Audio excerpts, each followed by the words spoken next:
Assalamualaikum warahmatullahi wabarakatuh. Balik lagi sama saya Denis di episode ketiga Sehari 5 menit. Sebelumnya episode pertama dan kedua saya udah ngebahas tentang apa itu menikah dan menikah sebagai ibadah.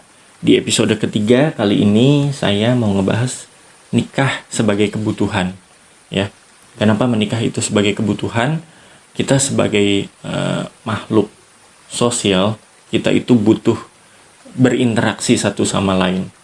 Tapi bukan sekedar interaksi kita dengan teman kita, dengan orang tua kita. Itu semua kita butuhkan aspek itu gitu. Kita butuh interaksi sama orang tua, butuh interaksi sama sekeliling kita. Tapi ada hal-hal yang lebih dalam lagi yang saya bisa bilang ini hanya bisa didapatkan dari pasangan kita, dari pasangan halal kita gitu.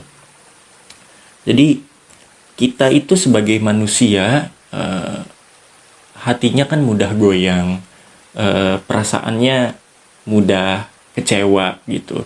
Karena kita terlalu banyak menaruh harapan pada ini dan itu sehingga saat harapan itu tidak tercapai kita kecewa. Saat kita kecewa, kita tuh butuh orang lain untuk mendengarkan kita tanpa memotong pembicaraan kita. Kita butuh tempat bersandar, kita butuh orang yang bisa menasehati kita tanpa menyalahkan kita. Kita butuh orang yang mau mendukung kita dengan tulus, benar-benar mendukung kita. Kita butuh orang yang bisa menyuntik moral kita saat kita kehilangan kepercayaan diri. Saat kita ngerasa udah gak punya harga diri, kita butuh orang yang bisa support dengan tulus, dengan ikhlas, ngebantu kita bangkit dari keterpurukan. Kita butuh orang yang seperti itu, sangat membutuhkan. Kita tuh butuh interaksi dengan orang lebih dalam. Kenapa banyak sekali orang-orang yang kayaknya kalau melakukan deep talk gitu atau obrolan yang dalam tuh kayaknya bisa sampai nangis, kayaknya bisa ngerasa sefrekuensi gitu. Nah itu karena kadang kita tuh terlalu ngumpetin diri kita gitu. Jadi nggak banyak orang yang bisa ngegali perasaan kita sampai sedalam itu gitu. Ternyata kita ngerasa senasib, ternyata kita ngerasa sama-sama berjuang, ternyata kita sama-sama merasa memperjuangkan gitu. Itu biasanya yang membuat kita merasa satu frekuensi sama dia. Itu di satu sisi. Jadi kita butuh pasangan yang bisa jadi tempat kita pulang, bisa jadi tempat kita nge-recharge diri kita, bisa jadi tempat orang yang memotivasi kita, bisa jadi tempat orang yang berbagi mimpi-mimpi kita, yang sama-sama memperjuangkan mimpi-mimpi kita, yang selalu support kita dalam keadaan apapun gitu, yang gak bakal ninggalin kita dalam kondisi jatuh, dan setia juga saat kita sama-sama senang gitu. Selain itu kita juga punya kebutuhan seksual, karena kita juga manusia dilengkapi dengan hawa nafsu, dengan syahwat yang mungkin kita susah untuk nahannya. Apalagi di era sekarang banyak sekali mempertontonkan yang joget-joget segala macam gitulah. Banyak sekali kita menikah bisa untuk menyalurkan syahwat kita agar nilainya jadi ibadah gitu, bukan sebagai zina. Dan itu juga bentuk kasih sayang gitu, karena kan kita juga butuh dikasihi, kita butuh disayangi, dan kita juga butuh untuk menyayangi seseorang gitu. Jadi hal itu tuh perlu.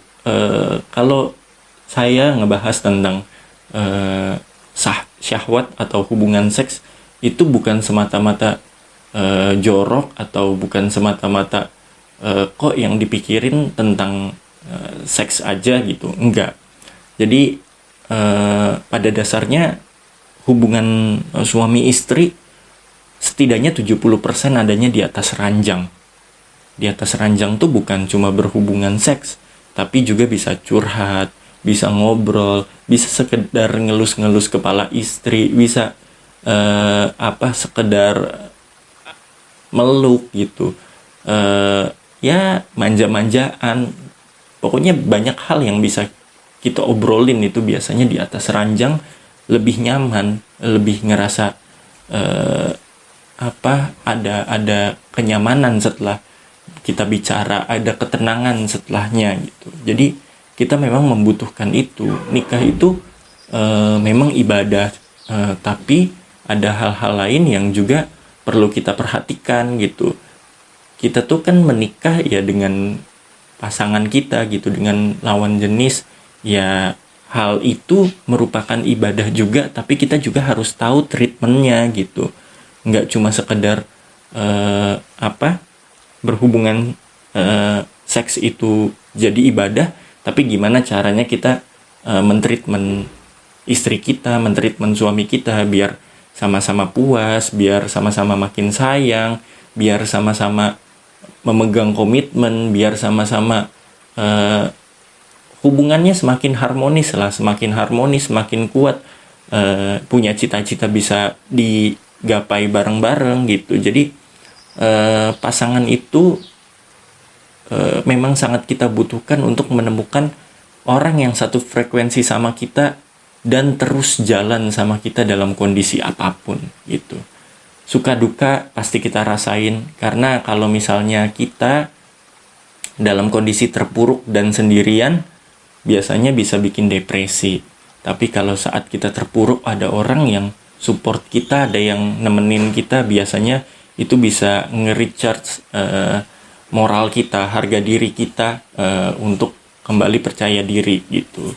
Oke, itu aja yang pengen saya sampaikan. Mudah-mudahan apa yang saya sampaikan bermanfaat. Terima kasih dari saya. Buat yang pengen tanya silahkan tanya di grup. Wabillahi taufiq wal hidayah. Wassalamualaikum warahmatullahi wabarakatuh.